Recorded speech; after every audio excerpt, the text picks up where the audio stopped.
Hi, I'm Michael Sandich, and this is how my family history intersects with American involvement in Vietnam. So, when I first signed up for this class, I was super excited because I love World War II and Vietnam, and I knew I would be super prepared for a project exactly like this one. My great grandfather, Martin Santich, served in World War II. My grandfather, James Jellison, served in the Korean War. I have a cousin, Ryan Huerta, served in Afghanistan. And the person I'll be interviewing today, Michael Santich, served in Vietnam. So I remembered when I was back in fifth or sixth grade, maybe. Pops is what I call him. Showed his slides of the pictures he took while he was serving in Vietnam. He showed it to me and my sisters and my parents at our cabin. So I called him the other day, and he was more than willing to help me out. So I went to his house. He showed me his slideshow. I took some pictures, and I interviewed him for a little bit about his time and experiences in Vietnam. First, I asked him how and why he joined. I was in the ROTC program at University of San Francisco. So when I joined that program, then there was an obligation after that to go in the regular army. Why did you? Just because your dad, or did you Yeah, partly my dad, but also His dad is the one I just mentioned, Martin Santich, who served in World War II. actually they gave us a stipend each month, and it helped get me through school. So that was another reason. Okay. Yeah. Cool. Next, I asked him what his family thought. The family thought it was a good idea. My dad, of course, Cool. liked it, and everything. It was fine. The other thing is, Vietnam was kind of going on, and the other consideration was if you went in as an officer, things might be better than if you were drafted. Right. Okay, Exactly. so I mean that was another altruistic motive. Yeah. What years did you serve? I started in June of 1965, and then I got out in June of 1967. 2 years active. And then after that, I stayed, I think it was like 6 years in the reserves when I got out. Yeah. So during our class, we've gathered a ton of information about all the presidents during the Vietnam era. So I thought it was a good idea to ask him if he remembered who the president was and what he thought of him. Do you remember who the president was? Yeah, LBJ. Do you have any thoughts about him at that time? Kind of like, there was a president there, and it really kind of like didn't matter who was there or what, Yeah, kind of after JFK. Yeah. Do you remember anything from boot camp or any of your instructors? And where were you? Okay, well, I went to boot camp. Boot camp was during your junior year. We had to go to what it was called OCS, like officer training, and that was in Fort Lewis, Washington, and that was 4 weeks in the summer. Okay. Yeah, and then after that, when we graduated, then we went to like officer training school in Fort Benning, Georgia. And that's where you got a lot of the, leadership stuff, leadership skills, and they went through leadership training and a bunch of stuff. One of the interesting one was there was an E&E course, escape and evasion, that you had to go through. It was 3 days. So they put you out in the swamps in Georgia, and they said, okay, you need to get back to this location, within 3 days, get back there, okay, without getting captured. So me and 2 other guys hooked up and slept in the swamps, or ate some crappy ass grubs or something, and drank some nasty water. Anyway, we got back. They didn't capture us, so we got back. If you got captured, then they, mock thing trials and all that stuff. Do you remember any of your instructors there? Oh gosh, so Were they long strict? ago. Oh yeah, they were strict. Most of them were, were veterans, who had been, Actually, there wasn't too many from Vietnam because Vietnam was not really built up until after I left. Did you know anything about Vietnam before you arrived? Yeah, a little bit about it, how it started, what was going on there. Had no idea I knew what we were going to do there once we decided. Once they told us the mission that we had. Yeah. How did you feel when you first touched down, and where exactly did you touch down? Yeah, I touched down at Tan Son Nhut Air Base in Saigon, and we were trained in Fort Lewis, Washington for about 3 months, and we were going to be attached. We had an infantry company that was attached to a military police battalion in Vietnam because there was not enough military police to do all the security and details and stuff like that that they needed in Vietnam. So we were attached to a military police battalion to add to the security. We basically had security in sensitive areas like communication outposts, pipelines, airfields, and the main one was the port and dock security at Cam Ranh Bay. So what was a day-to-day like for you? Was it the same or was it different every day? Pretty much the same every day, up early and, checking on intel. I was the S2 of the military police battalion, which was the intelligence officer for the battalion, and go over intelligence reports every day. And then also checking in as much as we could with the units that we had in outlying areas from Cam Ranh Bay, and then probably weekly missions to visit those areas either by jeep, by helicopter, or by small engine aircraft. Yeah, that's my next question. Where exactly did you go and how often? Okay, well, I was stationed at Cam Ranh Bay, and weekly I would go to Nha Trang, which was about 30 kilometers north of Cam Ranh, and normally we just drove a jeep, me and a driver, and went up the Highway 1 there and tried to go as fast as we could. And the Nha Trang was the Special Forces headquarters, and they had the in-country briefings and stuff that I attended. And then also on a kind of a rotating weekly basis, go to south to a base that we had at Phan Rang, which was a port, which is a pipeline security. The ships would come offshore and they would hook up, and there'd be a pipeline, and that would come into the airfield. So the fuel for the aircraft. And then Dalat, in the Central Highlands, we had the communication hub for Vietnam. Central Vietnam was there. There was a lot of security around at the top of the mountain there. It's about 4,000 feet elevation, and they had a military police dog company there. Plus we had Army, a couple of squads of Army infantry there helping out with security at the airport there at Dalat. And we had another one in Ban Matuit, and then we had another one in Tui Wa,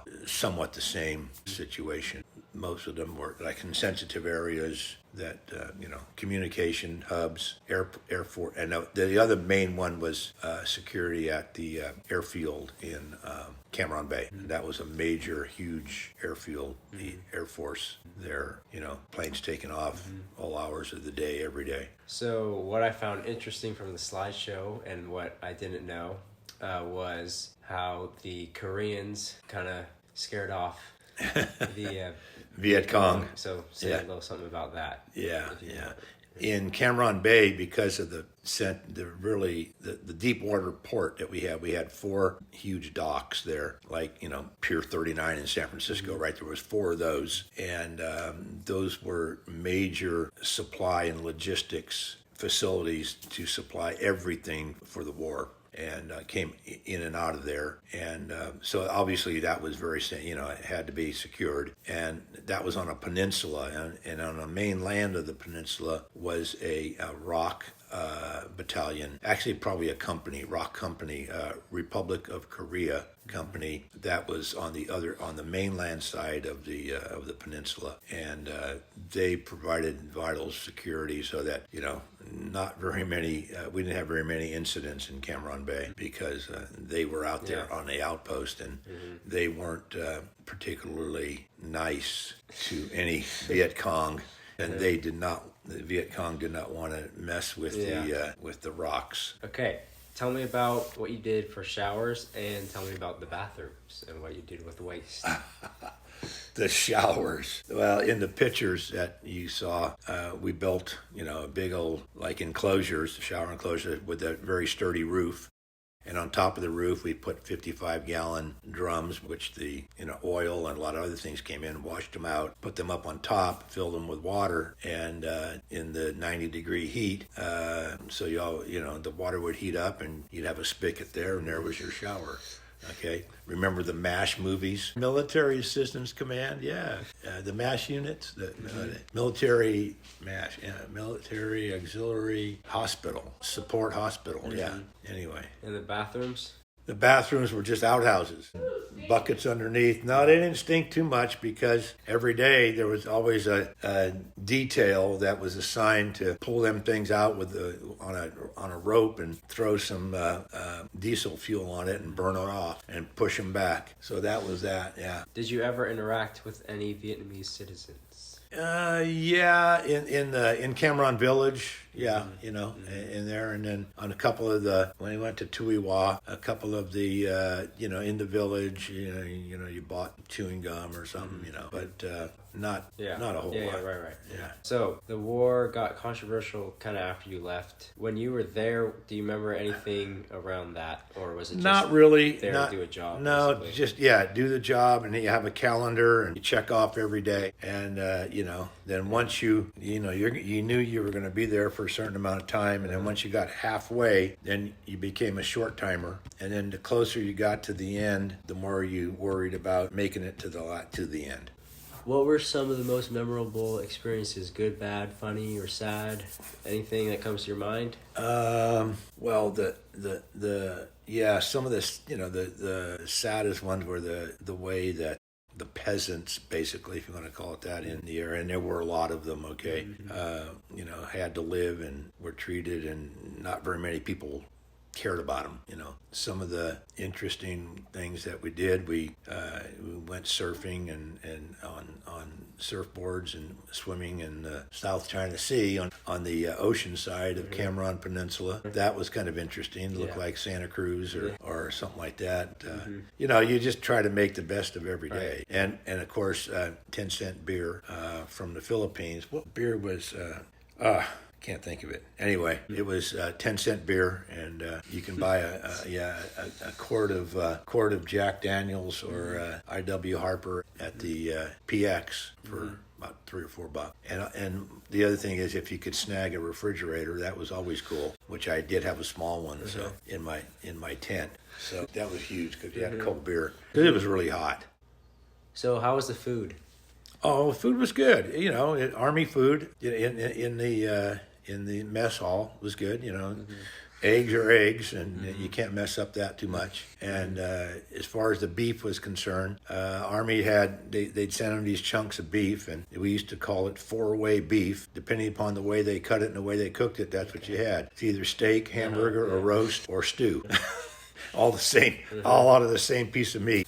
But it was good. And then the big treat was going, for dinners. Some of the officers would ride up to the officers club at the Air Force Base at Cam Ranh, and the Air Force officers club, and we could go in there and everything for a big old meal for $1.50 or something like that, and that was good. Their food was good. It was really good. Yeah. Did you have anything special on like Christmas or yeah, they had special dinners, and stuff like that. And then the other thing at Christmas, they had it was a treat to have the USO and Bob Hope and his troop came in at Cam Ranh Bay, and I got up close and real close and was able to interact with some of the entertainers because we provided the security for them. Mm-hmm. So it was neat to see that, and some of the big stars, and Bob Hope and Vic Damone, but some of the gals. I think it was Joey Heatherton, and anyway, Phyllis Diller. That was cool. That was cool.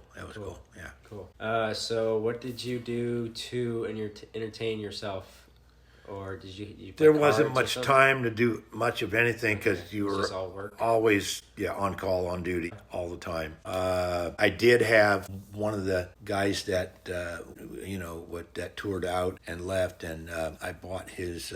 He had a reel-to-reel tape recorder and speakers. So I was able to get some reel-to-reel tapes. And I had Akai was the brand name, made in Japan. And you could buy some of this stuff at the PX also. Yeah. Still have them, matter of fact. But I had that in my tent, and that was cool to have music that I liked. What did you do? Were you ever on leave?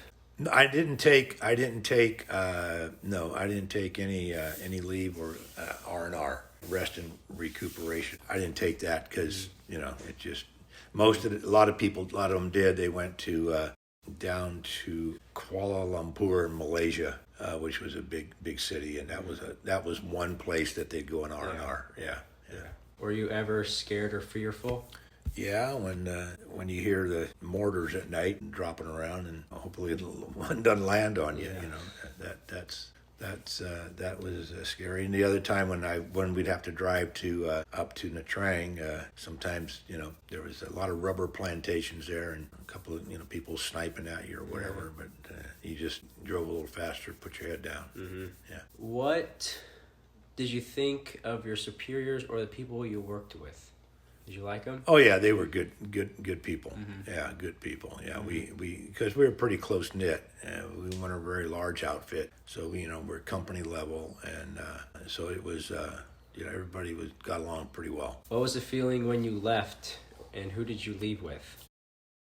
I left by myself and flew from Cam Ranh back down to Saigon, which is now called Ho Chi Minh City, and stayed at Saigon Tan Son Nhut Air Base for a couple of days waiting to get a flight out. And there was we had a full flight of guys that were rotating back to the States, and we went on I think it was TWA jet, and went from Saigon to Guam, and then from Guam to Travis Air Force Base. What did you do in the days or weeks or months after you got back? I got a job. Yeah. I got a job the week I got back here. I got a job teaching at Castro Valley High School. So I came back in June and started in late August at Canyon High School in Castro Valley. Yeah, Canyon. Were there any lessons to be learned from the war? Yeah, I guess numerous ones. A lot of them just you don't have too much control of the situation. And as far as whether it was you liked it, you didn't like it, etc. You had this mindset that you were there to do a job, and you did the job as best you could, and hopefully what you did made a difference. And then the main thing was getting back. Yeah. How did your service and experiences affect your life? Oh, a lot, because it teaches you right up front, self-discipline and determination, setting goals and getting things done, and taking responsibility for your actions, and not saying, oh yeah, but it's somebody else's fault or whatever. So it gives you a pretty good mindset being in the military, and then hopefully those things carry over. And that's it. Thank you so much for listening. Thank you, Pops, for reflecting back on your time for me. Mr. Busboom, I had a great time in your classes here. Have a great summer.